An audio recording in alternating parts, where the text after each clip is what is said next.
میثاق مدینہ کے نام سے معروف ہے.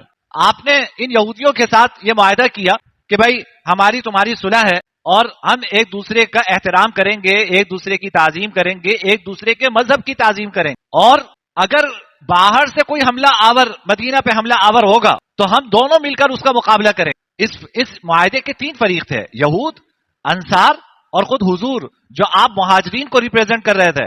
تو آپ یہ 3 فریق تھے اس معاہدے کے.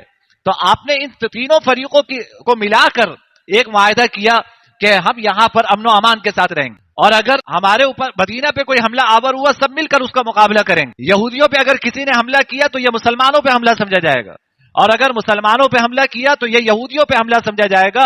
یہودی اپنے جان و مال سے مسلمانوں کا ساتھ دیں گے، اور قریش مکہ کو کوئی مدینہ میں پناہ نہیں دے گا. یہ بنیادی اس کے نکات تھے.